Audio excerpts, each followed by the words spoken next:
નમસ્તે પ્રેક્ષક મિત્રો, આજે આંતરરાષ્ટ્રીય મહિલા દિને સર્વ મહિલાઓને મારા હાર્દિક અભિનંદન સહ શુભેચ્છાઓ પાઠવું છું.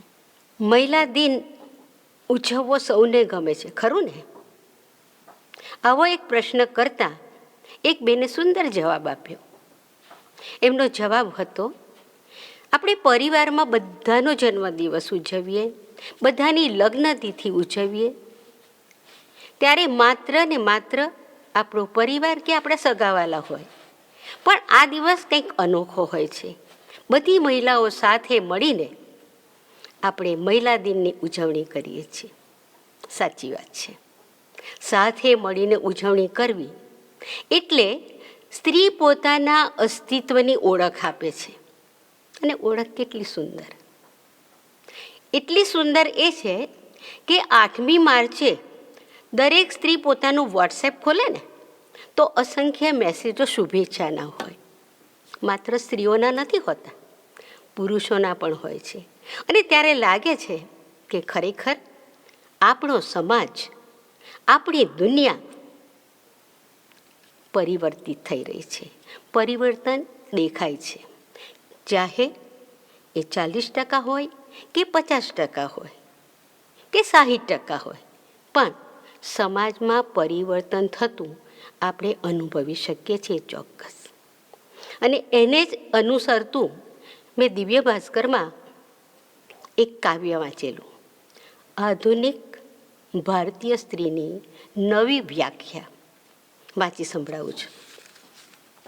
હું સ્ત્રી છું પણ આદર્શ સ્ત્રી નથી. હું સ્ત્રી છું પણ આદર્શ સ્ત્રી નથી. મને હસતે મોઢે અન્યાય સહન કરવો ગમતો નથી. મને હસતે મોઢે અન્યાય સહન કરવો ગમતો નથી. મને કાળજી લેવી ગમે છે. મને કાળજી લેવી ગમે છે, પણ સામે કાળજી લેવાય તેવી અપેક્ષા પણ છે. મને કાળજી લેવી ગમે છે, પણ સામે કાળજી લેવાય તેવી અપેક્ષા પણ છે. રસોઈ, સફાઈ અને ઘર સુશોભન.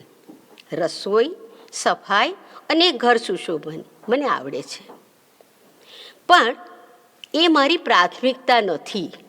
રસોઈ, સફાઈ અને ઘર સુશોભન મને આવડે છે, પણ એ મારી પ્રાથમિકતા નથી. મારી પાસે પરંપરાગત મૂલ્યો છે. મારી પાસે પરંપરાગત મૂલ્યો છે અને ઈચ્છાને જીવવાની તાકાત પણ છે. અને ઈચ્છાને જીવવાની તાકાત પણ છે. હું સક્ષમ છું.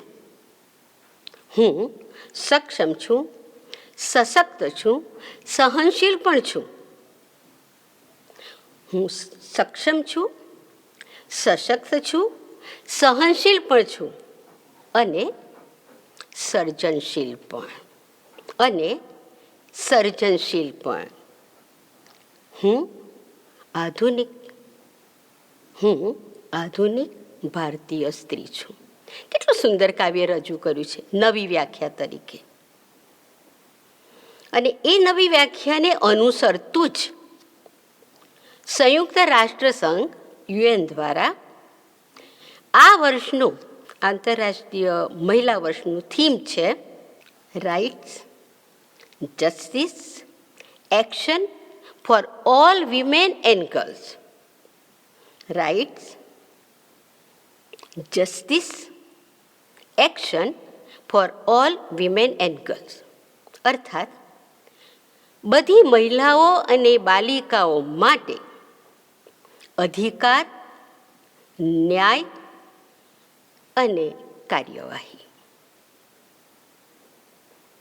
3 શબ્દોમાં આખું વિશ્લેષણ થઈ ગયું છે કે સ્ત્રીને શું જોઈએ છે, સ્ત્રી શું ઈચ્છે છે, કે એને રાઇટ્સ જોઈએ છે. રાઇટ્સ એટલે અધિકાર. એને હક જોઈએ છે. કયો હક? જીવન જીવવાનો. પણ ચારે બાજુ આપણે નજર નાખીએ ત્યારે આપણને દેખાય છે કે સ્ત્રીને જીવવાનો અધિકાર છે ખરો? સ્ત્રીની જરૂરિયાત છે, પણ એને અધિકાર આપનારો સમાજ કેવો છે એ સ્ત્રી અનુભવી શકે છે, જોઈ શકે છે, જીવી જાણે છે.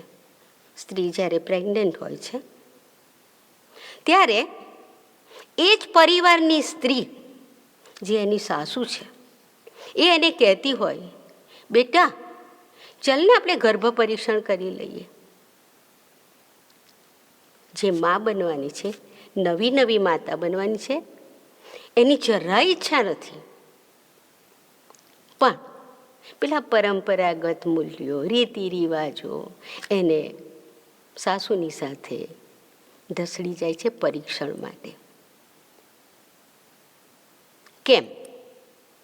કેમ કે આપણે કુળદીપક જોઈએ છીએ. સ્ત્રી ભ્રૂણ હત્યાનું પાપ આપને લાગતું જ નથી, જાણે કે આ તો રમતવાત છે. સ્ત્રી રમકડું નથી. સ્ત્રી મા પ્રભુએ મૂકેલો પ્રાણ છે. ઈશ્વરે બંનેનું સર્જન સમાનતાથી કર્યું છે, પણ આપણે શું કરીએ છીએ? ભૂલી જઈએ છીએ. આપણે પુરુષ પ્રધાન સમાજમાં જીવનારા સ્ત્રીને થોડુંક નીચું સ્થાન આપી દઈએ છીએ. થોડુંક એટલા માટે કહું છું કેમ કે સમાજ પરિવર્તિત થઈ રહ્યો છે. એના કારણોમાં આપણું શિક્ષણ છે, અને એ શિક્ષણ થકી આપ આશા પણ રાખીએ છીએ. એટલે અધિકાર, કયો અધિકાર? કે સ્ત્રીને જીવન જીવવાનો, સારી રીતે જીવન જીવવાનો અધિકાર છે. એટલે એનો સારો ઉછેર થવો જોઈએ, એને સારું શિક્ષણ મળવું જોઈએ, એને સારો વ્યવસાય મળવો જોઈએ, અને એને સારો જીવનસાથી પણ જોઈએ કે એને સમજી શકે. અને એ એને સમજતો હશે તો એના પરિવારમાં ઉછરતા બાળકો એ જ મૂલ્યો લઈને, એ જ સંસ્કારો લઈને સમાજને આગળ વધારશે. પરિવારમાંથી જ સમાજ બને છે, આપણે સૌ જાણીએ છીએ. એટલે આપણો પરિવાર કેવો હોવો જોઈએ એ ફક્ત સ્ત્રીએ નથી વિચારવાનું. સ્ત્રીને સહકાર જોઈએ છે પુરુષનો, અને સ્ત્રીએ સ્ત્રીને સહકાર આપવાનો છે એ પણ એટલું જ જરૂરી છે. પણ ઘણીવાર અમે પણ ભૂલ કરીએ છીએ. અમે ભૂલી જઈએ છીએ કે જે સ્ત્રી મારી સાથે છે એ મારા જેવી જ લાગણીઓવાળી છે, મારા જેવું જ હૃદય એનામાં ધબકે છે, અને એ ધબકતું હૃદય જો એક બનીને સંપથી, પ્રેમથી, શાંતિપૂર્વક જીવે, એ જ આપણો અધિકાર આપે છે. એ અધિકાર આપવા સમાજ તૈયાર થાય, એ જ અધિકાર આપવા દેશ તૈયાર થાય, એ જ અધિકાર આપવા, એ જ હક આપવા આખી સૃષ્ટિ તૈયાર થાય, આખી દુનિયા તૈયાર થાય. એ જરૂરી છે. અને એટલે જ સ્ત્રી પોતાનો રાઇટ્સ માગે છે. બીજો શબ્દ છે જસ્ટિસ. એને અધિકાર જોઈએ છે ને, એટલે એ ન્યાય તો માગે જ. ન્યાયની ભીખ નથી જોઈતી, પણ ન્યાય જોઈએ છે. દયા નથી જોઈતી, હક જોઈએ છે. અને એ હક માટે પહેલામાં પહેલું તો હું સ્ત્રીઓને જ કહીશ, કેમ કે માતા બનીએ છીએ ને ત્યારે આપણે ભૂલી નહીં જવાનું કે હું પણ એક બાળકી હતી, અને બાળકીમાંથી જ મોટી થતાં થતાં હું માતાનું સ્વરૂપ લઈ રહી છું. અને એવી માતા મારે બનવાનું છે કે મારે સમાનતાભર્યું જીવન મારા ઘરમાં જીવાય. મારો દીકરો હોય કે મારી દીકરી હોય. પણ આપણે શું વિચારીએ છીએ કે દીકરીનો ઉછેર એવી રીતે કરીએ કેમ કે એને પારકે ઘરે મોકલવાની છે. સાચી વાત છે, પણ સાથે સાથે દીકરાને પણ આપણે એવી રીતે ઉછેરવાનું કે ભાઈ પારકા ઘરેથી આવેલી દીકરી એ મારી દીકરી જ છે, એટલે તું જેવી રીતે તારી બહેનની સાથે પ્રેમથી વર્તે છે, જેવી રીતે તું તારી બહેનને મદદરૂપ થાય છે, એવી રીતે તારે તારી પત્ની સાથે પણ એ જ પ્રેમ ભર્યો, એ જ સહકાર ભર્યો વર્તાવ કરવાનો છે. એ જ સન્માન તારે એને આપવાનું છે. કેમ કે આપણે બહેનને ગમે તેમ નથી બોલતા, તો પછી આપણે આપણી પત્નીને કેમ ગમે તેમ બોલી શકીએ? જે હું જોઈ શકું છું ઘણી વાર મને એમ થાય કે આ પતિ કેવી રીતે આવી રીતે પોતાની પત્નીને બોલી શકતો હશે, દુઃખ થાય. પણ શિક્ષણ આપણને શીખવે છે, કેમ કે શિક્ષિત સમાજમાં જીવીએ છીએ હવે આપણે બધા, કે ભાઈ એકબીજાનું માન જાળવીએ, સન્માન બધાને ગમે, ગૌરવ લેવું બધાને ગમે. તો સ્ત્રીને ગૌરવ આપવાની ખૂબ જરૂર છે અને સ્ત્રીએ સ્ત્રીને પણ ગૌરવ આપવાની જરૂર છે, કેમ કે એ જ ઉછેર કરે છે. તફાવત ક્યાંથી શરૂ થાય? ઘરમાંથી શરૂ થાય. કે ભાઈ દીકરો છે ને એ તો તાંબાનો લોટો, પણ દીકરીને તો સાચવવાની, કેમ કે દીકરી તો ઘરની આબરૂ, બરાબર. પણ ને સાસરે જાય છે, સાથે કરિયાવર આપો છો, પણ સાથે સાથે એ જ્યાં જાય છે ત્યાં ઘરના મૂલ્યો લઈને જાય છે. એટલે એ સ્ત્રી ત્યાં જઈને પણ ન્યાય માગવાની જ છે. એને જોઈએ છે જીવન, એને જોઈએ છે હૂંફ, અને એ હૂંફ ક્યાં મળે? તો પરિવારમાંથી, કેમ કે એ હૂંફ એને જીવન જીવતા શીખવાડે છે. પણ ત્યાં શું થાય છે? પરતંત્રતાની પેઢી આવી જાય.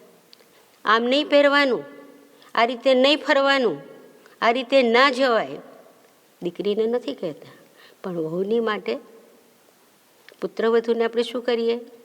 રિસ્ટ્રિક્શન, બંધનો આપીએ છીએ. ત્યારે એ ઈચ્છે છે કે ના, મને ન્યાય ઘરમાં પણ મળશે, તો હું જ્યાં વ્યવસાય કરીશ ત્યાં પણ મળશે. કેમ કે વ્યવસાય કરવામાં પણ ઘણો બધો અન્યાય. ગઈકાલે હું વાત કરતી હતી મારી દીકરી સાથે જ, એટલે કે મમ્મી તું બોલવા જવાની? ઓ હા. તો કે એક વસ્તુ કહેજે કે સ્ત્રી જ્યારે બોસ હોય અને એના વલણમાં જો થોડી કડકાઈ આવે તો એને માટે શબ્દ વપરાય છે બોસી, અને પુરુષ બોસ હોય તો એને માટે કોઈ શબ્દ નહીં, કેમ કે એ બોસપણું કરી શકે સહેલાઈથી. આ તફાવત બધે જ જોવા મળે. તો સ્ત્રીને ત્યાં પણ ન્યાય જોઈએ છે.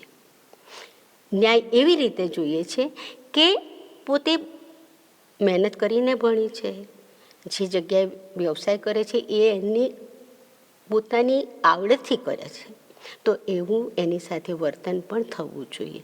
ત્યાં અસમાનતા ના ચાલે, ત્યાં સમાનતાભર્યો વ્યવહાર થાય, એ એને મળતો ન્યાય છે. આગળ જતાં પણ એને પોતે ન્યાય ક્યાં મેળવવાનો છે? તો દીકરા સાથે બી ન્યાય મેળવવાનો છે. માતા છે, અને એ માતા જ્યારે બાળપણથી જન્મ આપતા જે દુઃખ વેઠે છે ને, ત્યારથી મોટો થાય ત્યાં સુધી એના માટે ત્યાગની ભાવનાથી જીવે છે. ત્યારે દીકરાએ પણ માને સમજવાનો એ મોટો ન્યાય છે. ન્યાયના તો કાયદાઓ અનેક છે. સુરક્ષાનો કાયદો આપે સ્ત્રીને, સુરક્ષા દેખાય છે ખરી? દિલ્હીમાં જુઓ, કલકત્તામાં જુઓ, મણિપુરમાં જુઓ, જે બધું મગજમાં છે ને એ સ્ત્રીને અન્યાય સહન કરવા મજબૂર કરે છે, એ સહન નથી થતું. કારણ સ્ત્રીને એક રમકડા સમાન માની બેઠા છે. શું કારણ છે? એના અનેક કારણો છે એની પાછળ. એ અબળા નથી, એ તો મનથી સબળા જ છે, પણ એનામાં શારીરિક શક્તિ નથી, સાચી વાત. પણ એની જે માનસિક શક્તિ છે ને, એને ધાર્મિક પણ બનાવે છે, આધ્યાત્મિક પણ બનાવે છે, અને ત્યાગની ભાવનાથી ડગલે ને પગલે એ પોતાનું જીવન બીજા માટે જીવી કાઢે છે. તો એને ન્યાય કેમ ના મળે? તમે સૌ જાણો છો કે મીટુનો પ્રશ્ન બહુ ચગચગાયો. પછી શું? ન્યાયાલયના બારણા ખટખટાયા, પણ પછી શું? એ તો બધું ચાલે જ છે દુનિયામાં. અને દુનિયામાં નહીં કહું તો ભારતની જ વાત કરીશ, બહાર જવાની મને જરૂર નથી લાગતી. આપણા દેશમાં સ્ત્રીને ક્યાં ન્યાય મળે છે? પ્રશ્નાર્થ ચિહ્ન છે. કાયદાઓ છે, પણ જસ્ટિસ માટે, ન્યાય માટે સ્ત્રી હજુ પણ મહિલા દિન માટે લડાઈ લડતી રહી છે. સમાનતા નથી દેખાતી, સ્વતંત્રતા નથી દેખાતી, એટલે એક માળખામાં બાંધી દેવામાં આવી છે. અને ત્રીજો શબ્દ છે આપણો એક્શન, કાર્યવાહી. કાર્યવાહી ન્યાય સાથે જ જોડેલી છે, કેમ કે કાયદાઓ છે, બહેનો માટેના જ કાયદાઓ ઘડ્યા છે. પણ બહેનોને એ કાયદાનું પાલન થાય છે કે નહીં એ પૂછી જોવું પડે. એ તો પોતાનું જીવન અર્પી દે છે. એટલે જ મહિલા દિનનું, વિમેન્સ ડેનું ઝુંબેશ સૂત્ર છે ગીવ ટુ ગેઇન. શબ્દ સામાન્ય કરીએ તો મેળવવા માટે આપો. હું તો એનું ઉલટું કરું છું, આપો અને મેળવો. કેમ કે સ્ત્રી આપતી જ રહી છે. બાલિકા હોય ને ત્યારથી જ આપતી હોય. બાળકને જન્મ આપે છે ને એ પણ આપવાની જ ક્રિયા છે. પરણીને જાય છે ત્યારે એ પોતાના પરિવારને છોડીને જઈને બીજા પરિવાર માટે પોતાની જાતને સમર્પિત કરી દે છે. એ એક્શન છે. એની કાર્યવાહી તરીકે એ કાર્યશીલ છે. પોતાને માટે નથી જીવતી. તાવમાં પડેલી હોય ને તો એ ઊભી થઈને કહેશે, ના ના હું રસોઈ બનાવી આપીશ. ત્યાં પ્રેમ છે, ત્યાં લાગણી છે, ત્યાં એ શું મળશે એવી લાલચ કે ઈચ્છા નથી રાખતી, પણ પ્રેમથી પોતાની ફરજ એ નિભાવતી હોય છે. એને કહેવાય કે સ્ત્રી એટલે આપનાર, આપનાર, આપનાર, સમર્પણ. પણ સામે છેડે સ્ત્રી માણસ પણ છે, આપણે ના ભૂલી જઈએ. સ્ત્રી એક વ્યક્તિ છે, એની એક આગવી ઓળખ છે. સ્ત્રી ભલે ભૂલી જાય. હમણાં વોટ્સએપ ઉપર થોડા દિવસ સુંદર સ્ત્રી એ ટાઇટલ ઉપર એક મેસેજ ફરતો હતો, બહુ સરસ હતો. ઈશ્વર અને દેવદૂત વચ્ચેનો સંવાદ, ખૂબ સરસ સંવાદ હતો. સાંભળવો ગમે તેવો, વાંચવો ગમે કે કેટલી સરસ રીતે ઈશ્વરે સ્ત્રીનું સર્જન કર્યું. પણ પછી છેલ્લે ઈશ્વર જ કહે છે, કેમ કે દેવદૂતે કહ્યું, ઓહ કેટલું અદ્ભુત સર્જન છે આ સ્ત્રીનું. તો ઈશ્વર કહે છે, સાચી વાત, પણ સ્ત્રીમાં એક ખામી છે. એટલે દેવદૂતે પૂછ્યું, કઈ ખામી છે? તો કે એક ખામી એ છે કે સ્ત્રી પોતે પોતાની જે કિંમત છે ને એ હજુ સુધી સમજી શકી નથી. એનું અસ્તિત્વ શું છે એ સમજવા માટે એને સમય લાગે છે. કદાચ હવે આવો પ્રશ્ન નહીં થાય, કેમ કે સ્ત્રી પોતાની આગવી ઓળખ માટે આગળ ને આગળ વધી રહી. તમે જોતા હશો કે દુનિયાની અંદર સ્ત્રી ક્યાં ક્યાં નથી પહોંચી. એનામાં જે આત્મિક બળ છે, જે આત્મવિશ્વાસ છે, એ વિશ્વાસથી એ આકાશમાં પણ વિહરે છે, ઊંડા પાણીમાં પણ જઈ શકે છે. લશ્કરમાં તો તમે આ વખત જોયું હશે 26મી જાન્યુઆરીની પરેડનો પ્રોગ્રામમાં, બરાબર, કેટલી બધી બહેનો આમાં જોડાય છે. હિંમત જોઈએ, અને એ હિંમત એની અંદરથી આવતી હિંમત છે. અને મહિલા દિને દરેક મહિલાને એ જ કહેવાનું કે પ્રભુએ દરેકને જુદી જુદી જુદી શક્તિઓ આપેલી જ છે, ફક્ત ખીલવવાની છે. કઈ રીતે ખીલવવાની છે? પડકારનો સામનો કરીને.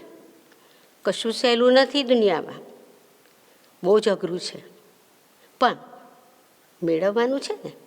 આપણે આપીએ છીએ તો મેળવવાની આશા રાખવાની. અને આ 3 શબ્દો બહુ જ અસર કરતા છે. બધાને ખબર હશે કે મહિલા દિન માટે 3 રંગો પસંદ કર્યા છે, બરાબર. પહેલો રંગ છે સફેદ. શું બતાવે છે વ્હાઈટ કલર? સમાનતા, આપણે બધા એક છીએ. બીજો રંગ છે જાંબલી.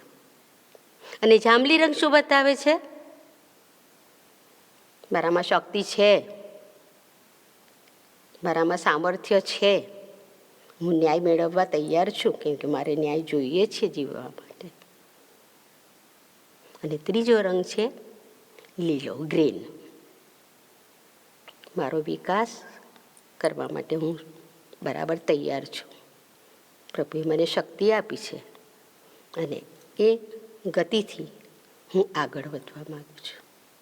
અને આ વર્ષના આંતરરાષ્ટ્રીય મહિલા દિને આ 3 રંગોને ધ્યાનમાં રાખીએ, 3 શબ્દોને ધ્યાનમાં રાખીએ: રાઇટ્સ, અધિકાર, જસ્ટિસ, ન્યાય, એક્શન. કાર્ય કરીએ. હાથ પકડીને બેસવાનું નથી, પણ જે જોઈએ છે એ મેળવવા માટે આપીએ છીએ તો મેળવવા માટે આપણે જ પ્રયત્ન કરવાનો છે. અને એ પ્રયત્ન આપણને સૌને પ્રભુએ આપેલા વરદાનો દ્વારા સફળ થશે જ, એવી શુભેચ્છાઓ સાથે વિરમું છું.